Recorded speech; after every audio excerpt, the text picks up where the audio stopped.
ঈদগার ময়দান থেকে ইমাম সাহেব বেজ্জতি করে কিছু মুসল্লিকে তাড়িয়ে দিলেন। কি তাদের অপরাধ, চলেন দেখে আসি। কারা কারা সুদে টাকা লাগান হাত তোলেন। এই সুদে যারা টাকা লাগান এখনই উঠে যাবেন। সুদের ব্যাপারে 5 বছর ওয়াজ করছি, ওঠেন ওঠেন। আপনি অলরেডি জাহান্নামী, আপনার হেদায়েতের দরকার নেই, ওঠেন যান যান।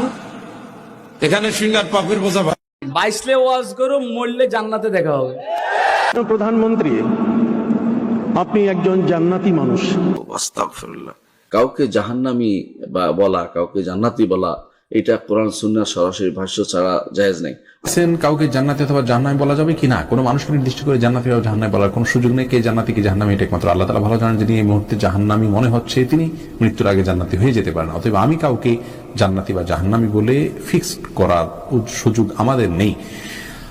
কোন মানুষকে সরাসরি জান্নাতি, কোন মানুষকে জাহান্নামী বলা যাবে না। কোন মানুষের জাহান্নামীও বলা যাবে না, কোন মানুষকে জান্নাতীও বলা যাবে না। জান্নাত জাহান্নাম আমার আপনার না, জান্নাত জাহান্নামের মালিক কে? আল্লাহ সুবহানাহু ওয়া তাআলা। কোন ব্যক্তি বিশেষকে আপনি জান্নাতি, এই লোকটা জান্নাতে যাবে, এই লোকটা নিশ্চিত জান্নাতি, এরকম কথা বলার কোনো রাইট, কোনো অধিকার কোনো ব্যক্তিকে দেওয়া হয় নাই। কারণ কে জান্নাতে যাবে আর কে জাহান্নামে যাবে এটা একমাত্র জানেন কে?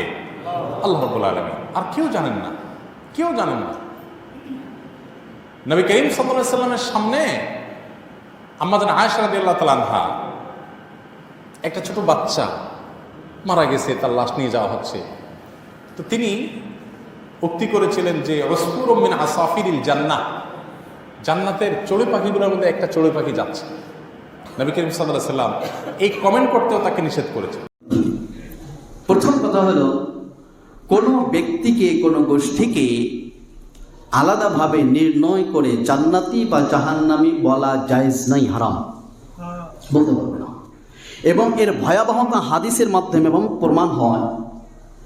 যদি কোনো ব্যক্তি জাহান্নামী হয় আর যদি কোনো ব্যক্তি জান্নাতি হয়, জান্নাতি ব্যক্তি যদি বলে যে তুই জাহান্নামে যাবি, জাহান্নামী, আল্লাহ তাআলা এর কারণে ওই জাহান্নামী ব্যক্তিকে ওর জান্নাত দিয়ে দিবে, আর ওর জাহান্নামকে আল্লাহ তাআলা জান্নাতি ব্যক্তিকে দিয়ে দিবেন। নাউজুবিল্লাহ। কত ভয়ানক! প্রমাণ আছে, প্রমাণ ছাড়া বলছি না, আমরা সামনে আসছি প্রিয় ভাইরা। তাহলে প্রথম কথা হলো, কোনো ব্যক্তিকে জান্নাতি বলা যাবে না, কোনো ব্যক্তিকে আলাদাভাবে জাহান্নামী বলা যাবে না। জান্নাতি অথবা জাহান্নামী বলা যাবে কিনা, কোনো মানুষকে নির্দিষ্ট করে জান্নাতি বা জাহান্নামী বলার কোনো সুযোগ নেই। কে জান্নাতি কে জাহান্নামী এটা একমাত্র আল্লাহ তাআলা ভালো জানেন। যিনি এই মুহূর্তে জাহান্নামী মনে হচ্ছে তিনি মৃত্যুর আগে জান্নাতি হয়ে যেতে পারেন। অতএব আমি কাউকে জান্নাতি বা জাহান্নামী বলে ফিক্সড করার সুযোগ আমাদের নেই। আর কেউ যদি জানার পরেও, আল্লাহর উপদেশ নসিহত আসার পরেও আবার সুদে ফিরে আসে, তওবা করলো, লোক সামলাইতে পারলো না, আবার সুদ খাওয়া শুরু করলো, ফাউলাইকা আসহাবুন নার, ওরাই হচ্ছে জাহান্নামের অধিবাসী। হুম ফিহা খালিদুন, সেখানে তারা চিরকাল থাকবে। কাফের হয়ে গেছে, চিরকাল থাকবে। এখানে চিরকাল মানে কি? দীর্ঘকাল থাকবে। যেই ব্যক্তি আবার সুদের দিকে ফিরে যাবে বা যারা সুদের দিকে ফিরে যাবে তারা হচ্ছে আসহাবুন নার, তারা হচ্ছে জাহান্নামের অধিবাসী। হুম ফিহা খালিদ, সেখানে তারা দীর্ঘকাল থাকবে। চিরকাল মানে দীর্ঘকাল থাকবে। আমরা নিজের বাকভঙ্গিমাতে এইরকমই করি। যারা 10 বছর 20 বছর 30 বছর ধরে সৌদি আরবে আছেন, গ্রামবাসী কি বলে? সারা জীবনটা বিদেশে থেকে গেলেন না। অথচ আপনার বয়স হয়তো 50 বছর 20 বছর আছেন, 30 বছর তো দেশে থেকেছেন, তারপরে কি বলছে সারা জীবন। তো ওইরকমই এখানে দীর্ঘকাল বলতে হবে। ভিডিওটা তো দেখলেন, আপনার কাছে অনুরোধ থাকলো ভিডিওটা শেয়ার করবেন এবং আপনার মূল্যবান মতামত দিবেন। শেয়ার এই জন্য করতে বললাম যে আপনার শেয়ারে যদি ওই ধরনের ঘুষখোর, দুর্নীতিবাজ, চাঁদাবাজ, দখলবাজরা যদি ভালো হয় তাহলে আপনি সওয়াব পাবেন ইনশাআল্লাহ।